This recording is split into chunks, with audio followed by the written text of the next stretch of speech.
Hello everyone, मैं अनिल कुमार सिंह स्वागत करता हूं आपका आपके यूट्यूब चैनल विश्व भारती क्लासेस में। मैंने आगामी जेपीएससी प्रारंभिक परीक्षा को ध्यान में रख करके आपके लिए क्वेश्चन अवेलेबल करने का काम शुरू किया है, जिसमें से पेपर 1 के लिए मैंने पिछले बार 50 क्वेश्चन आपको अवेलेबल कराए थे। उसमें हिस्ट्री से था, पॉलिटी, पीए, इकोनॉमी और साइंस। जितना जितना आपके सिलेबस में डिमांड किया गया है कि साइंस से 15 क्वेश्चन होंगे, पॉलिटी और पीए मिलाकर के 10 क्वेश्चन होंगे, इस तरीके से उसी रेशियो में मैंने 50 क्वेश्चन आपको अवेलेबल कराया था। आज उसी का पार्ट 2 हम आपको अवेलेबल कराने जा रहे हैं, जिसमें आपके सिलेबस का जो रेस्ट पार्ट, जैसे कि ज्योग्राफी पिछले सेट में नहीं था, ज्योग्राफी से जुड़ा हुआ यहाँ क्वेश्चन होगा, मिसलेनियस से जुड़ा हुआ क्वेश्चन होगा, करेंट अफेयर से जुड़ा हुआ क्वेश्चन होगा, और साथ ही 10 क्वेश्चन झारखंड से भी जो आपके सिलेबस में है उसको ध्यान में रख करके ये 50 क्वेश्चन आपके लिए हम लेकर के आ रहे हैं। आप इस 50 क्वेश्चन को देखिए, और पिछला 50 क्वेश्चन अगर आपने देख रखा है तो एक पूरा पेपर 1 का सेट आपके लिए तैयार होगा। इस तरीके से आने वाला दिन में हम और भी आपके लिए वीडियो न सिर्फ पेपर 1 का बल्कि पेपर 2 के लिए भी लाएंगे। यहाँ पर एक बात आपको और कहना चाहेंगे कि मेंस परीक्षा को भी ध्यान में रख करके मैंने अभी तो बहुत ज़्यादा नहीं, एक वीडियो अपलोड किया है रिसेंटली। पहले मैंने वीडियो अपलोड कर रखे हैं इंडियन पॉलिटी वगैरह पे। अभी हिस्ट्री से कल्चरल अचीवमेंट ऑफ पल्लवाज, ये मैंने एक वीडियो अपलोड किया था जो मेंस में आपको बहुत काम आने जा रहा है। कैसे क्वेश्चन लिखेंगे, क्या लेंथ होना चाहिए, किन बातों को शामिल किया जाना चाहिए, कैसे उसका क्लासिफिकेशन करें, ये तमाम चीज़ों की जानकारी उस वीडियो को देखने के बाद आपको होगी, तो उस वीडियो को भी देखिएगा। मुझे इस बात का एहसास है कि अभी आप प्रीलिम्स पर ज़्यादा ध्यान दे रहे हैं, लेकिन इस बात को भी जानने की आवश्यकता है कि मेंस की तैयारी हमेशा आपके प्रीलिम्स की तैयारी को मजबूती प्रदान करता है।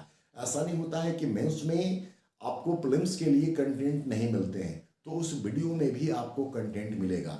वैसे वीडियो को भी आप देखिए, सिर्फ ऑब्जेक्टिव क्वेश्चन देखना ही पर्याप्त नहीं होता है। कई बार क्वेश्चन क्या होता है कि डेप्थ आता है, और एक से अधिक ऑप्शन को जब आपको चुनना होता है, पिक आउट करना होता है, तब वैसी स्थिति में उस तरह की जो चीज़ें होती हैं वो आपके लिए ज़्यादा फायदेमंद होती है।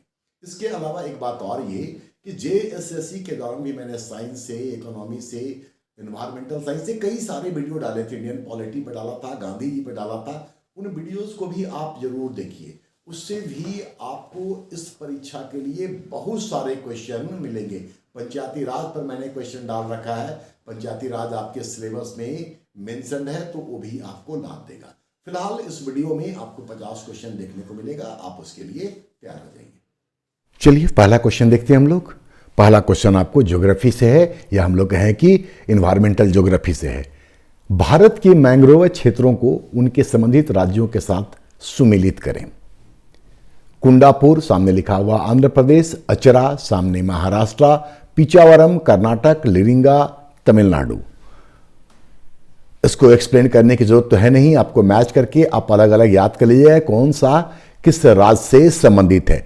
तो कुंडापुर का संबंध है कर्नाटक से, अचरा का संबंध है महाराष्ट्र से, पिचावरम तमिलनाडु से। वरम लगा हुआ हो तो आमतौर पे आप तमिलनाडु जा सकते हैं। कांजीवरम इस तरह का जो साड़ियाँ होती हैं वो तमिलनाडु का होता है। तो पिचावरम डी, और लिरिंगा ये आंध्र प्रदेश का मैंग्रोव क्षेत्र है। तो इसको अगर मैच करेंगे तो सही आंसर हमारा होगा CBDA, और CBDA जो आपका आंसर है वो है बी में।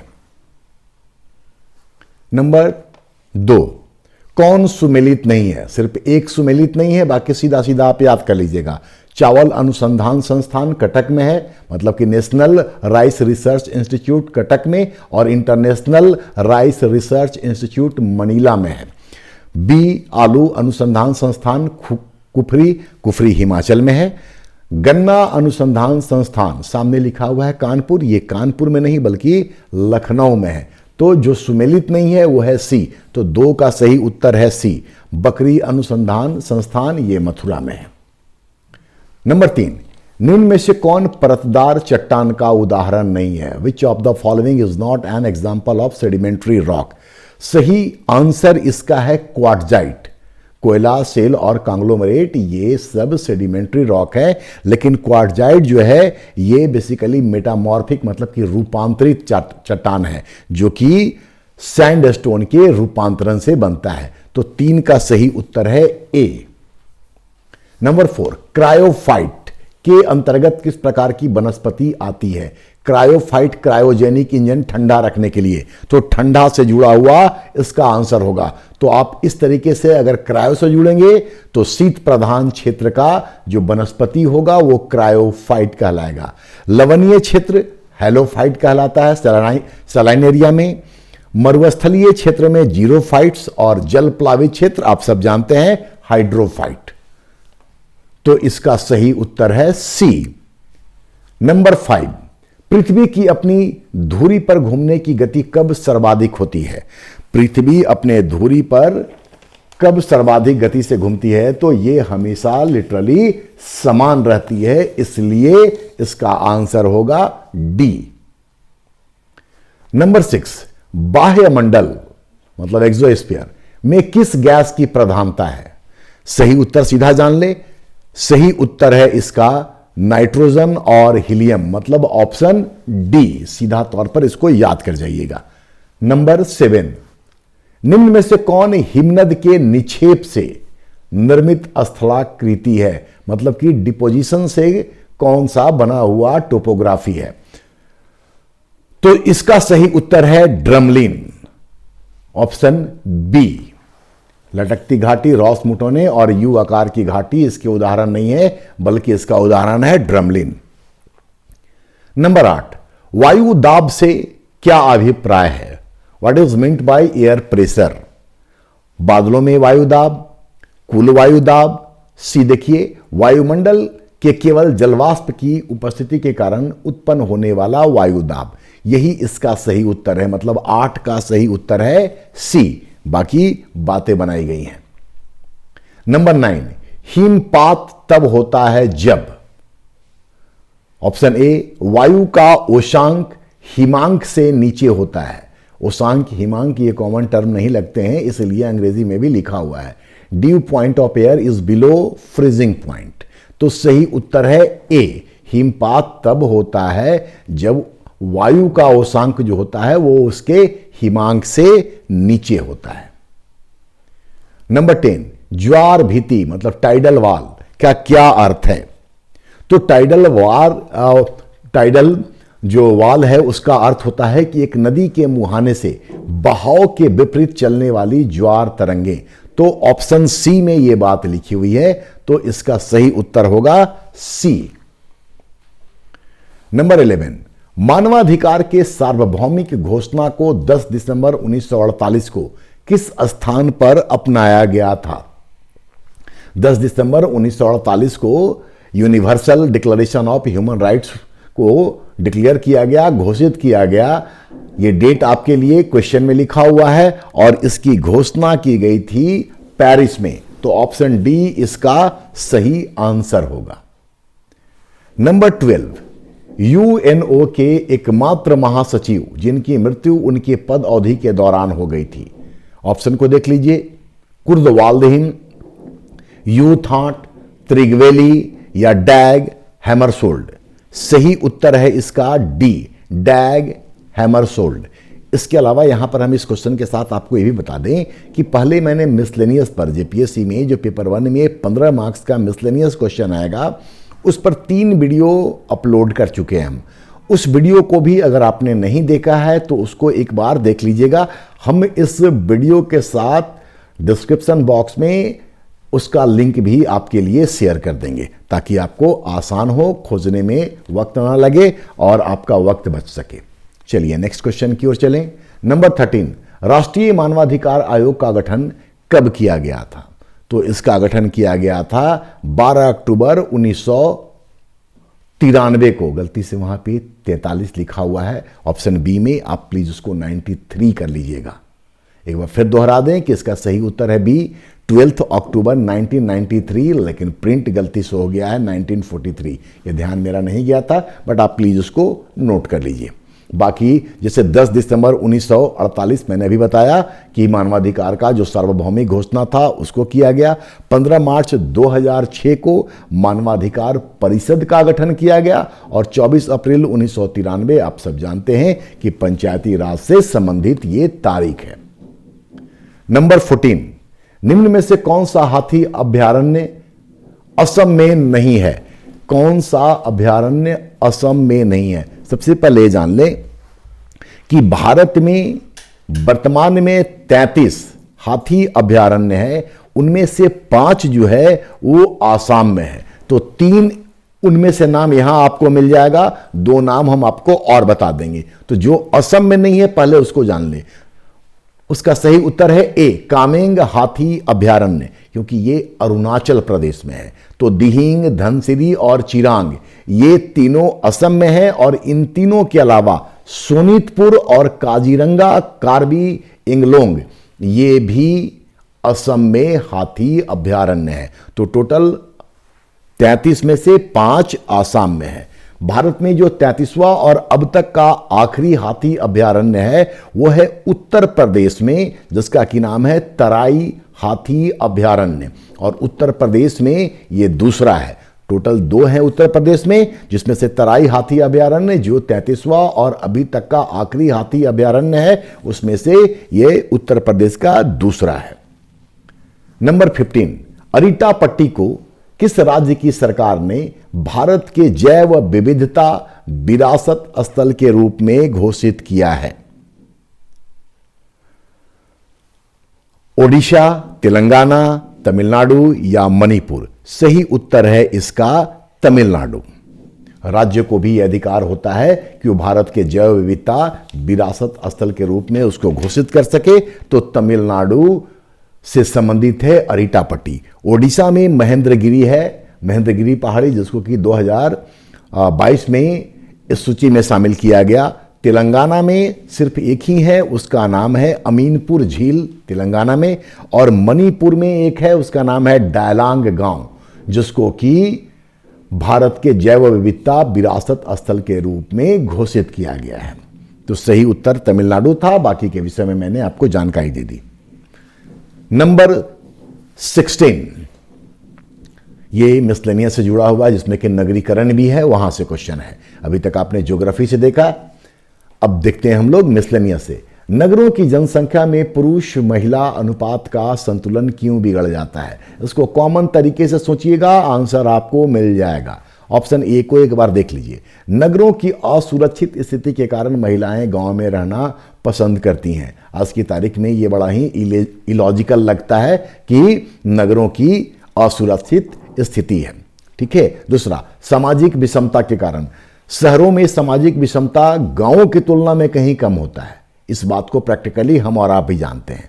सी को देखिए, नगरों में समीपवर्ती गांव से आकर अधिकतर पुरुष बसते हैं। ये इस सवाल का सही जवाब है, और इसको भी अगर सामान्य तरीके से सोचेंगे तो रोजगार की तलाश में पुरुष ही आम तौर पर शहरों में जाते हैं। ये व्यवहारिक तौर पर हम और आप अपने आसपास, अपने गांव देहात में इसको लगातार देखते भी हैं। तो इसका सही उत्तर है सी। कुछ प्रश्न ऐसे होते हैं जिसको सॉल्व करने के लिए बहुत किताब पढ़ने की आवश्यकता नहीं होती है। जो व्यवहारिक ज्ञान होता है, जो प्रैक्टिकल ऑब्जर्वेशन होता है, उससे भी आंसर किए जाते हैं। खैर, नंबर 17, सापेक्ष गरीबी की समस्या अधिकतम तब होती है जब, पहले तो आपको गरीबी जानना होगा। गरीबी के 2 रूप हैं, एक निरपेक्ष जिसको एब्सोल्यूट पॉवर्टी बोलते हैं, और सापेक्ष मतलब कि रिलेटिव पॉवर्टी। रिलेटिव पॉवर्टी मतलब कि तुलनात्मक रूप से गरीबी। सापेक्ष गरीबी का अर्थ जाएंगे या जान रहे हैं तो इसका आंसर आपके लिए बिल्कुल भी मुश्किल नहीं होगा। ऑप्शन को एक बार देखिए। मूलभूत सुविधाओं में अत्यधिक कमी होती है। मूलभूत सुविधाओं का जो प्रॉब्लम है वो अब्सोल्यूट या निरपेक्ष गरीबी में होती है। जब समाज में निर्भरता अनुपात अधिक हो, ये इससे संबंधित नहीं है। लैंगिक आधार पर समाज जितना अधिक विभाजित होगा, ये भी गरीबी से सीधे तौर पर नहीं जुड़ा हुआ है। इनडायरेक्टली तो सभी आपस में एक दूसरे से जुड़ जाते हैं, लेकिन यहां इसका कोई संबंध नहीं है। आय के वितरण में जितनी अधिक असमानता होगी, रिलेटिव मतलब कि तुलनात्मक रूप से, इसमें मूलभूत सुविधाओं का अभाव नहीं होता है, बल्कि एक व्यक्ति इसलिए गरीब होता है क्योंकि कोई और उससे ज्यादा संपन्न होता है। इसी तरीके से एक देश इसलिए गरीब हो जाती है क्योंकि कोई देश उससे ज्यादा संपन्न होता है। यहां पर मूलभूत और मौलिक सुविधाओं की कहीं कोई कमी नहीं होती है। मतलब कि करोड़ों कमाने वाला व्यक्ति भी गरीब हो सकता है, और इसलिए हो सकता है क्योंकि उसकी तुलना में कोई उससे ज्यादा कमा रहा है। तो इसलिए इसका आंसर डी होगा। नंबर 18, विकसित देशों में मुख्य रूप से किस प्रकार की बेरोजगारी की स्थिति होती है? तो संरचनात्मक बेरोजगारी। संरचनात्मक बेरोजगारी जो है ये विशेषता है विकासशील राष्ट्र की, जहां पूंजी के कमी के कारण बेरोजगारी की स्थिति होती है, क्योंकि आधारभूत संरचनाओं का निर्माण नहीं हो पाता है। इस सवाल का सही जवाब है बी, चक्रीय साइक्लिकल अनएम्प्लॉयमेंट, जो कि वस्तु की मांग में कमी के कारण उत्पन्न होता है। और चूंकि ये चक्रीय है, तो जब मांग में कमी होगी तो इस तरह की बेरोजगारी होगी। वक्त बदलेगा और मांग में वृद्धि हो जाएगी, तो इस तरह की बेरोजगारी भी खत्म हो जाएगी। तो खैर, चक्रीय बेरोजगारी जो है ये डेवलप कंट्री से संबंधित है। नंबर 19, राष्ट्रीय मानवाधिकार आयोग के अध्यक्ष एवं सदस्यों का कार्यकाल कितना होता है? हम सीधा इसका आंसर पर जाते हैं। सही उत्तर है इसका डी, 3 वर्ष या 70 वर्ष की आयु जो पहले पूरा हो जाए। 3 years ऑफ एज और 70 years of age, whichever is earlier, जो पहले पूरा हो जाएगा वहीं पर इनका कार्यकाल खत्म हो जाएगा। नंबर 20, राज्य मानवाधिकार आयोग में अध्यक्ष सहित कुल सदस्यों की संख्या कितनी होती है? सबसे पहले यह जान लें कि मूल रूप से राज्य मानवाधिकार आयोग में कुल सदस्य संख्या 1+4 थी, और ये 2000 में एक्टिव भी था। ठीक है, मतलब एक अध्यक्ष और 4 सदस्य। लेकिन 2006 में मानव अधिकार संरक्षण अधिनियम में संशोधन किया गया, और संशोधन के बाद इसकी कुल संख्या हो गई 3। तो सही उत्तर है 20 का 3, मतलब कि बी। नंबर 21, जलवायु परिवर्तन के बुरे परिणाम से निपटने के लिए किया गया पहला प्रयास था। तो सही उत्तर है ए, स्टॉकहोम पर्यावरण सम्मेलन, जो कि 1972 में हुआ है। यहां पे बता दें कि पर्यावरण से जुड़ा हुआ भी वीडियो हम पहले अपलोड कर रखे हैं, उसका भी हम लिंक आपके लिए शेयर कर देंगे, उसको भी आप देख लीजिएगा, क्योंकि पर्यावरण से भी आपके मिसलेनियस में क्वेश्चन पूछे जाएंगे। नंबर 22, पोमेल हॉर्स शब्द किस खेल से संबंधित है? मिसलेनियस में स्पोर्ट्स भी है, तो उसी से संबंधित ये प्रश्न है। पोमेल हॉर्स शब्द का संबंध है जिम्नास्टिक से, जिम्नास्टिक से। सी इसका सही उत्तर है। नंबर 23, लोगों की स्वतंत्रता, सम्मान एवं मुक्ति की रक्षा के लिए निम्न में से कौन सा पुरस्कार दिया जाता है? विटले पुरस्कार, साइमन बोलीवर पुरस्कार, कलिंग पुरस्कार या फिर जेसी ओवेंस पुरस्कार? सही उत्तर है इसका साइमन बोलीवर पुरस्कार, जो कि यूनेस्को के द्वारा प्रदान की जाती है। और किस लिए दी जाती है ये क्वेश्चन में आपका लिखा हुआ है। यहां भी आपको बता दें कि अवार्ड से भी जुड़ा हुआ संभवतः मैंने 2 वीडियो पहले अपलोड कर रखा है, जो है तो ऑब्जेक्टिव फॉर्म में, लेकिन सारे क्वेश्चन को एक्सप्लेन किया गया है। तो ऐसे सवालों का जवाब आपको वहां से आराम से मिल जाएगा, आप उसको भी एक बार देखिएगा। चलिए नेक्स्ट क्वेश्चन की ओर बढ़ें। संयुक्त राष्ट्र सुरक्षा परिषद की अस्थायी टेम्पररी सदस्यों की 2 वर्षों के लिए चयन कैसे होती है या कैसे होता है? सही उत्तर जानिए। इसका सही उत्तर है डी, महासभा, मतलब कि जनरल असेंबली के द्वारा उसके 2/3 बहुमत से, महासभा द्वारा 2/3 बहुमत से। सुरक्षा परिषद में कुल 15 सदस्य होते हैं, 5 परमानेंट और 10 जो होते हैं ये 2 वर्षों के लिए टेम्पररी बेसिस पर चुने जाते हैं। और इनका चुनाव जनरल असेंबली 2/3 मेजोरिटी से करती है। जो 5 यूएन सिक्योरिटी काउंसिल के परमानेंट मेंबर हैं उनका नाम है अफाबीरूची, मतलब अमेरिका, फ्रांस, ब्रिटेन, रूस और चीन। अफाबीरूची। तो खैर 24 का आंसर है डी। 25, मानव विकास एवं कल्याण के लिए शोध एवं प्रशिक्षण से संबंधित संयुक्त राष्ट्र विश्वविद्यालय की स्थापना कब की गई और इसका मुख्यालय कहां है? ये भी यूएनओ और उसके जो सहयोगी संस्थाएं हैं आपके सिलेबस से मेंशन है, तो उसी को ध्यान में रख करके ये क्वेश्चन बनाया गया है। सही उत्तर है इसका ए 1972 टोक्यो, 1972 टोक्यो। बी को देख लीजिए 1980 कोस्टारिका, यहां पर है यूनिवर्सिटी फॉर पीस, मतलब शांति के लिए विश्वविद्यालय कोस्टारिका में है। 1972 नैरोबी लिखा हुआ है। इस दौरान मतलब यहां पर 1972 में UNEP United Nation environmental programme ये स्थापित किया गया था और 1964 जेनेवा में अंकटाड की स्थापना की गई थी। तो ये मिसलेनियस से 15 क्वेश्चन आपने देखा। अब झारखंड से जुड़ा हुआ आपको 10 क्वेश्चन देखने को मिलेगा, क्योंकि पेपर 1 में झारखंड से 10 क्वेश्चन रहेंगे। 26 खूंटी जिला में स्थित आमरेश्वर धाम को अंगराबाड़ी नाम किसने दिया था?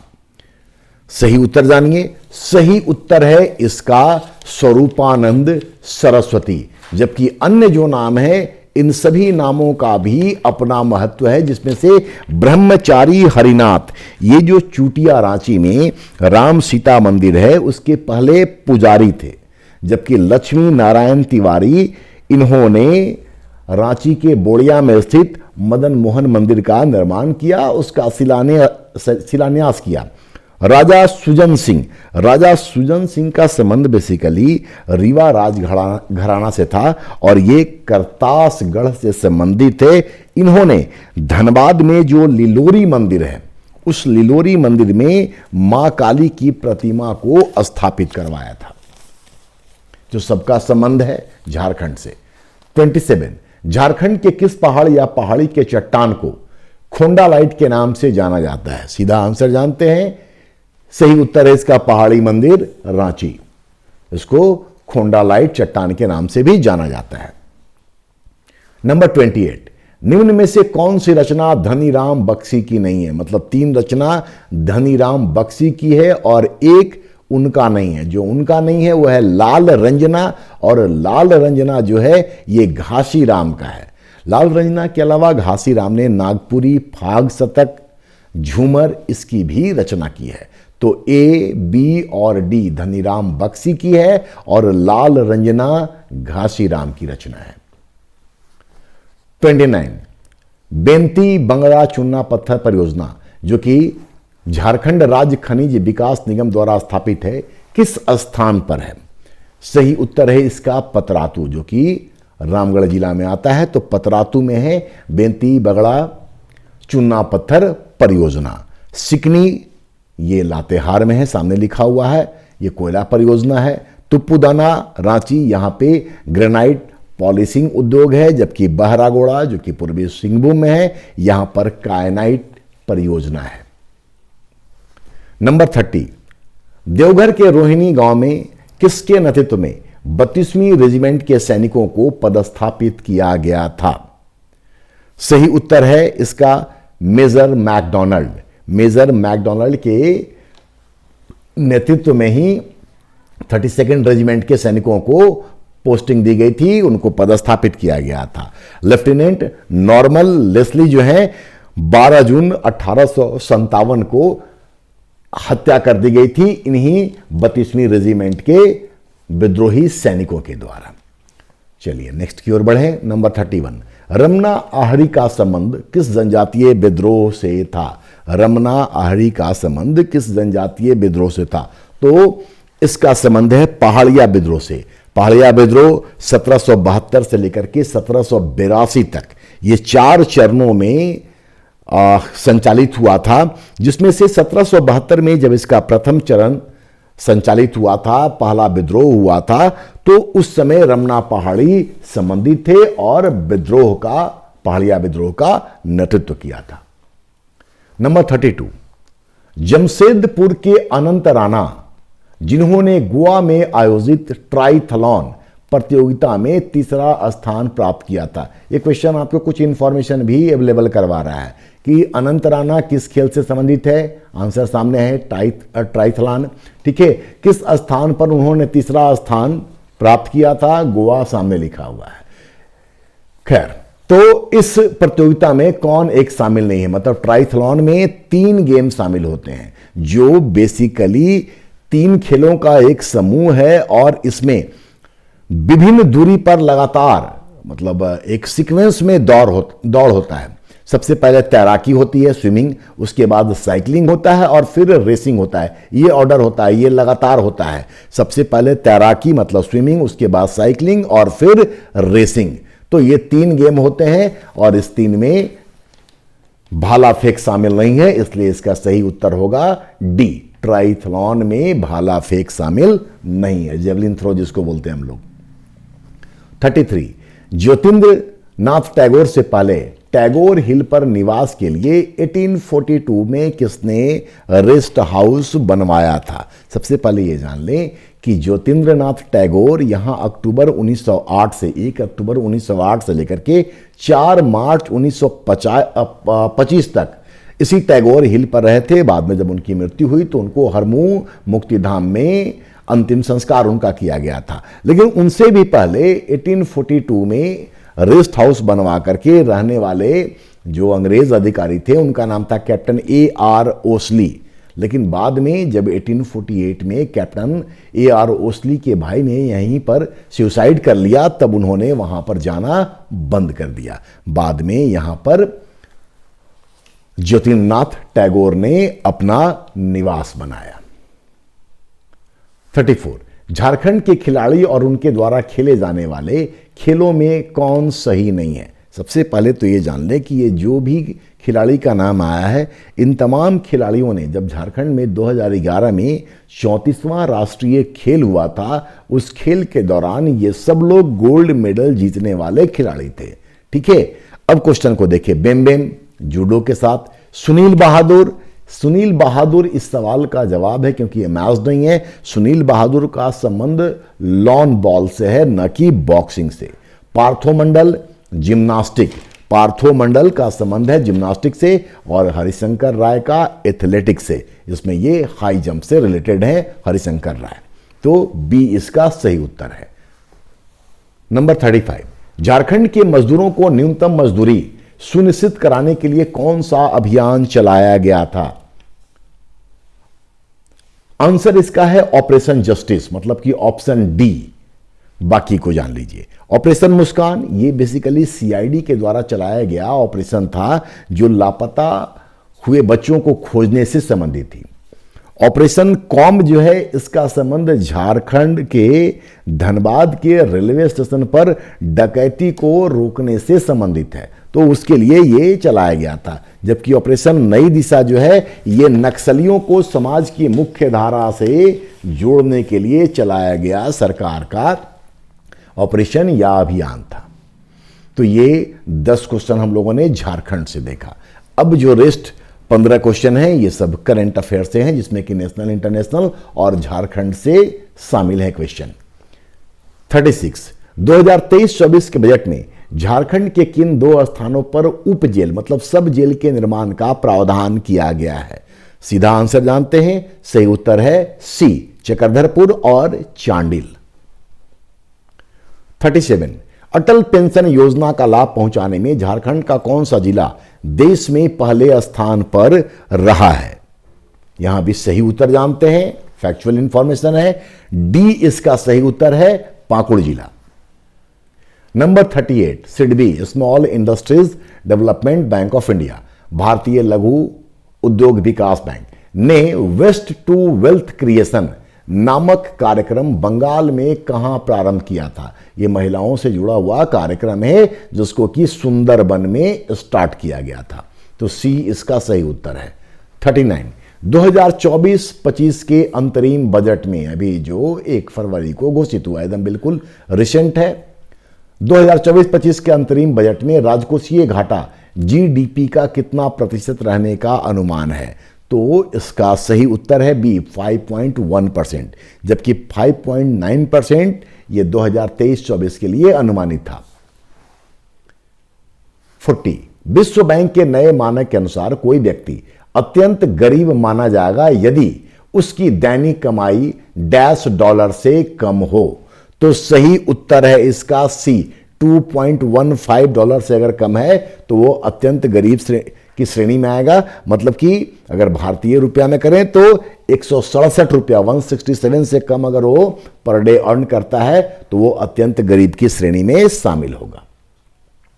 नंबर 41, नीति आयोग द्वारा 17 जुलाई 2023 को राज्यों के लिए निर्यात तैयारी सूचकांक का तीसरा संस्करण जारी किया गया। सबसे पहले ये जान लीजिए कि जुलाई 2023 में जारी किया गया है, लेकिन ये रिपोर्ट है 2022 के लिए।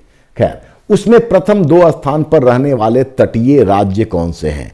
ठीक है, बेसिकली अगर आप ऑप्शन देखेंगे तो आपको जो कोस्टल स्टेट है वो देख करके ही आंसर समझ में आ जाएगा, लेकिन आपको इंफॉर्मेशन देने के दृष्टिकोण से इस क्वेश्चन में हम ऑप्शन बिल्कुल अलग अलग कर दिए हैं। जैसे हरियाणा और तेलंगाना, ये दोनों जो हैं ये लैंड लॉक्ड स्टेट हैं, और लैंड लॉक्ड स्टेट में हरियाणा 1 नंबर पर रहा है निर्यात तैयारी सूचकांक में, और दूसरे नंबर पर रहा है तेलंगाना। उत्तराखंड और हिमाचल ये हिमालय क्षेत्र से संबंधित राज्य हैं, और उन राज्यों में उत्तराखंड निर्यात तैयारी सूचकांक में 1 नंबर पर और हिमाचल प्रदेश दूसरे नंबर पर रहा है। जबकि जो यूनियन टेरिटरी है उसमें दिल्ली पहले नंबर पर रहा है। ठीक है, और साथ में मैंने गोवा को ऐड किया है। और इस सवाल का जो कोस्टल राज्य हैं, तटीय राज्य हैं, उसमें पहले 2 स्थान पर तमिलनाडु और महाराष्ट्र रहे हैं, और ओवरऑल भी तमिलनाडु और महाराष्ट्र ने ही निर्यात तैयारी सूचकांक में स्थान प्राप्त किया है। तो 4 कैटेगरी को में बांट करके नीति आयोग ने इस सूचकांक को जारी किया है। लैंडलॉक्ड स्टेट के तौर पर, हिमालय क्षेत्र से संबंधित, यूनियन टेरिटरी से संबंधित, और फिर तटीय क्षेत्र से संबंधित। तो चारों का इंफॉर्मेशन आपको यहां से मिल गया कि पहले स्थान पर कौन सा राज्य या केंद्र शासित प्रदेश रहा है। 42, अर्जेंटीना के फुटबॉलर लियोनेल मेसी अभी किस फुटबॉल क्लब के साथ अनुबंधित है? उसका या उनका किसके साथ अनुबंध है? सही उत्तर है इंटर मियामी। ये अमेरिका का जो फुटबॉल क्लब है इंटर मियामी, अभी फिलहाल वो इससे संबंधित है। ठीक है, इसके पहले वो पेरिस सेंट जर्मेन से जुड़े हुए थे 2021 से 23 तक, और बार्सिलोना से तो उन्होंने लंबे वक्त तक अपना मतलब खेलने का काम किया है, लगभग 21 वर्ष। तो फिलहाल इसका आंसर है सी। नंबर 43, संयुक्त समुद्री बल द्वारा सेशल्स में 2023 में आयोजित ऑपरेशन साउदर्न रेडिनेस में किस भारतीय जहाज ने भाग लिया था? तो जिस भारतीय जहाज ने भाग लिया था उसका नाम है INS सुनैना। ऑप्शन ए इस सवाल का सही जवाब है। बी भी जान लीजिए, अभी करंट से जुड़ा हुआ है इसलिए इसको जान लेना चाहिए। INS कृपान, ये जो हमारा जहाज है ये मिसाइल से लैस है, और वियतनाम को कुछ दिन पहले ही भारत सरकार के द्वारा ये जहाज उपलब्ध कराई गई है। INS विक्रांत आप सब जानते हैं। INS संध्याक, ये जो INS संध्याक है ये 2024 में ही विशाखापत्तनम डॉक यार्ड को समर्पित किया गया है, और ये भारत का प्रथम सर्वेक्षण विशाल मालवाहक जहाज है जिसको कि विशाखापत्तनम डॉक यार्ड में नौसेना को सुपुर्द किया गया। 44, मुख्य चुनाव आयुक्त एवं अन्य चुनाव आयुक्तों की नियुक्ति राष्ट्रपति एक चयन समिति की सिफारिश पर करेंगे। ये पहले भी व्यवस्था थी।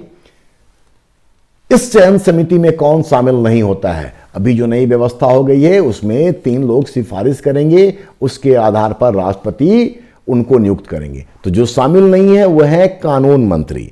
कानून मंत्री का काम होगा बेसिकली कि किसको आयुक्त बनाना है, चुनाव आयुक्त बनाना है, किसको अन्य चुनाव आयुक्त में शामिल रखना है। कानून मंत्री उसके लिए एक खोज समिति जो गठित की जाएगी उसकी अध्यक्षता करेंगे। तो प्रधानमंत्री, केंद्रीय कैबिनेट मंत्री का कोई एक मंत्री इसमें शामिल होगा जिसको कि प्रधानमंत्री नॉमिनेट करेंगे, और डी में लोकसभा में विपक्ष का नेता। अगर लोकसभा में कोई मान्यता प्राप्त विपक्ष का नेता नहीं है तो जो सबसे बड़ा विपक्ष का दल होगा उसके नेता को यहां पर स्थान मिलेगा। तो सी इस सवाल का सही जवाब है, क्योंकि इस चयन समिति में वो शामिल नहीं होता है। नंबर 45, 2020 के पश्चात सैन्य विद्रोह से सत्ता पर अधिकार 4 अफ्रीकी देशों में किया गया है, जिसमें से जुलाई 2023 में अंतिम देश था। मतलब कि जिसको सबसे लास्ट में सैन्य विद्रोह के द्वारा सत्ता परिवर्तन किया गया है वो राष्ट्र कौन सा है? बाकी माली, गिनी, बुर्किना फासो, नाइजर, ये चारों 2020 के बाद से सत्ता परिवर्तन के शिकार हुए हैं सैन्य विद्रोह के द्वारा। और सही उत्तर है इसका डी, नाइजर, जहां पर सत्ता परिवर्तित कर दिया गया सैन्य विद्रोह के द्वारा। 46, मिसाइल महिला के नाम से किन्हें जाना जाता है? सही उत्तर है टेसी थॉमस। टेसी थॉमस, ये सभी वैज्ञानिक महिलाएं हैं जिसमें से मिसाइल महिला टेसी थॉमस को कहा जाता है। नंबर 47, साहित्य एवं संस्कृति से संबंधित उन्मेष एवं उत्कर्ष महोत्सव अगस्त 2023 में कहां आयोजित किया गया था? सही उत्तर है इसका भोपाल। ये इस तरह का दूसरा ही महोत्सव था। पहला जो हुआ था वो 2022 में जून के महीने में शिमला में किया गया था। तो शिमला में पहला हुआ था और 2023 में लास्ट ईयर अगस्त में भोपाल में हुआ था। 48, हाउ प्राइम मिनिस्टर्स डिसाइड, इस पुस्तक के लेखक कौन है? तो इस पुस्तक के लेखक हैं नीरजा चौधरी, ऑप्शन ए। 49, 2024 में 4 देश के संगठन, क्वाड जिसको बोलते हैं या क्वाड जिसको बोलते हैं, इसका सम्मेलन कहां पर प्रस्तावित है? इसका सम्मेलन भारत में होगा। पिछला सम्मेलन जो हुआ था 2023 में वो जापान में हुआ था, 2024 में भारत में होगा। इसमें जो शामिल देश हैं वो चारों आपके ऑप्शन में है, जापान, अमेरिका, भारत, ऑस्ट्रेलिया। ये क्वाड में, जिसका कि quadrilateral security dialogue full form होता है। क्वाड का फुल फॉर्म होता है क्वाड्रिलैटरल सिक्योरिटी डायलॉग। ये चारों राष्ट्र शामिल है और इस वर्ष भारत में ये होगा। लास्ट क्वेश्चन को देखें। इसको देखने के बाद आपका पूरा एक सेट तैयार हो जाएगा जो आपके बिल्कुल सिलेबस के अकॉर्डिंगली है, पार्ट 1 और पार्ट 2 को मिला करके। नई सौर ऊर्जा नीति 2022 के तहत झारखंड के किस जिला को सोलर सिटी के रूप में विकसित करने की योजना है? मतलब ये झारखंड के लिए करंट अफेयर्स है, ठीक है। सबसे पहले ये जान ले कि इस सौर ऊर्जा नीति 2022 के तहत 4000 मेगावाट सोलर एनर्जी के उत्पादन का लक्ष्य रखा गया है और जिस जिला को सोलर सिटी के रूप में विकसित करने की योजना है उसका नाम है गिरिडीह। मतलब ऑप्शन बी सही उत्तर है क्वेश्चन नंबर 50 का। तो ये 50 क्वेश्चन यहीं पर समाप्त हुआ। उम्मीद है आपको ये हेल्प करेगा। क्वेश्चन कैसा लगा आप जरूर लिख करके मुझ तक पहुंचाने का काम कीजिए और वीडियो को अपने दोस्तों के साथ शेयर कीजिए। कुछ लिंक हम शेयर करेंगे जो मैंने आपको बताया था वीडियो के दौरान, उसको भी आप जरूर देखने का काम कीजिएगा। मिलते हैं अगले वीडियो में। धन्यवाद।